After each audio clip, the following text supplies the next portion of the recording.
After listening to part 1, it should be fairly plain by now that reading the Bible literally is a big mistake. But there's another mistake which most people make, which is less obvious but equally disastrous. It's a mistake of not even bothering with stage 2, as you see on the screen, and rejecting the Bible and all its unlikely stories simply because everything appears improbable, unbelievable, violent or contradictory. This is known as the easy way out, but as you might expect, has its own fatal flaw. It means that you'll miss the metaphor, the moral or the prophecy, which is the whole point of the story, and the whole point of the Bible in the first place. At the end of part 1 I explained that the Ten Commandments is all of these, but if we dismiss it, then we have missed its true meaning. The parallels between the Ten Commandments story and the end of the world are so many that they are difficult to miss once you know they're there. It's a perfect example of how a story is more than the story itself. In Exodus 19, which is the chapter before the Ten Commandments were given, the Israelites appear to be living in fear and have to go through many rituals and worship before God finally meets with Moses on the mountain. This has its parallel today, where Christians, Muslims and Jewish people all live in fear of hell and subject themselves every day or every week to various rituals of worship.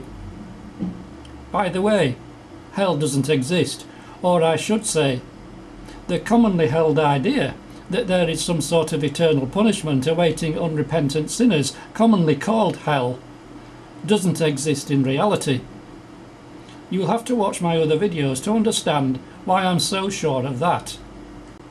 Moses disappearing into the mountain and leaving the Israelites for many weeks is the same as Jesus going into the heavens after his resurrection, and like Moses, he has promised to return.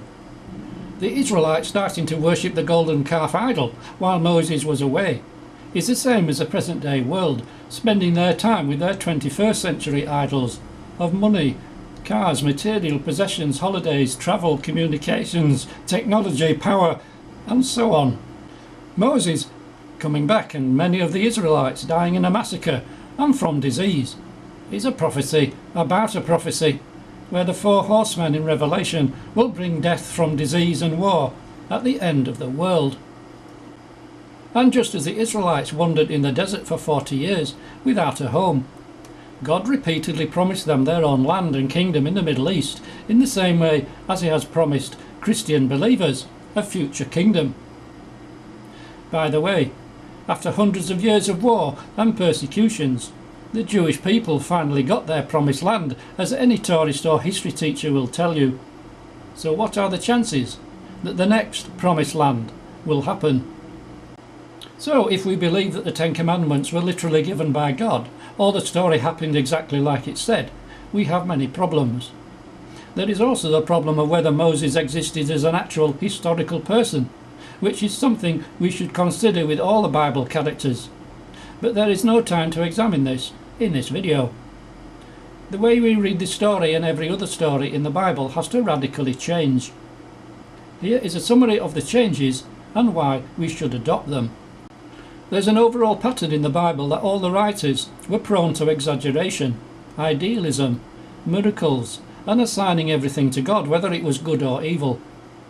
We need to ask, how does the story stand up if we take away the exaggerations, idealism, miracles, and perhaps even take away God? The 2 examples which I chose are not exceptions. They're part of an overall pattern of writers giving praise to God, whether the outcome was good, bad or indifferent. These are literary or textual weaknesses, and not necessarily meant to deliberately lead people astray. But what they do mean is that more often than not, the reader has to look beyond the story to find symbolism and parable in order to make any sense of what is written. Our frame of mind is vitally important. It should always be, this could well have happened but not quite how the writer says it did, rather than, there's no way this could have happened, there's too many miracles and contradictions. If we dismiss stories such as Daniel couldn't have survived in a prison full of lions, or David couldn't kill a giant with a single stone, then we will have missed the point of the story, and our life and our faith will be the poorer. Also, don't forget what you're doing when you decide to read the Bible differently to other people. You're actually doing something which Jesus already knows about and has asked you to do.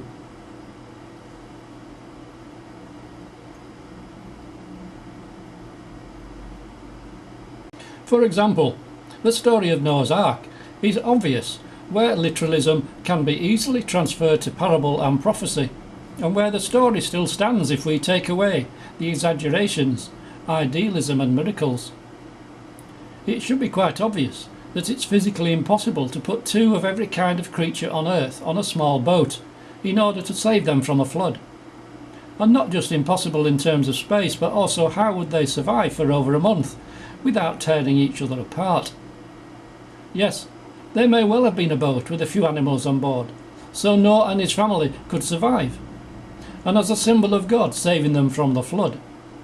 But the writer exaggerates the situation to the point of impossibility. So let's put aside literalism and take it as a parable that people have been invited since the beginning of time to accept the refuge that God promises from the storms of life, and also from the real floods and storms which could kill us and take away our house and all our possessions. And not forgetting, of course, that the story of Noah's Ark is a prophecy of the last days.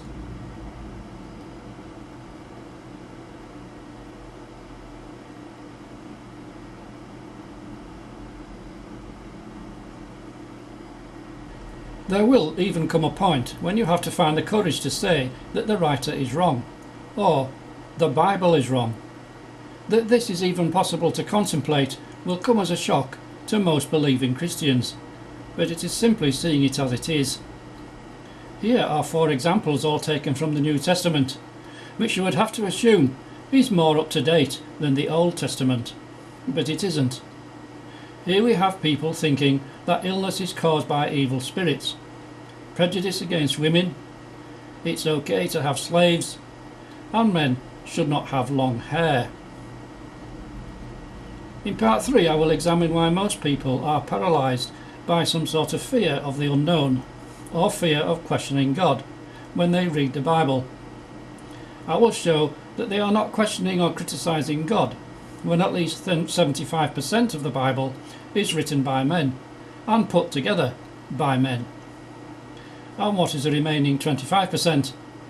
Well, you'll have to search for the other video to find out.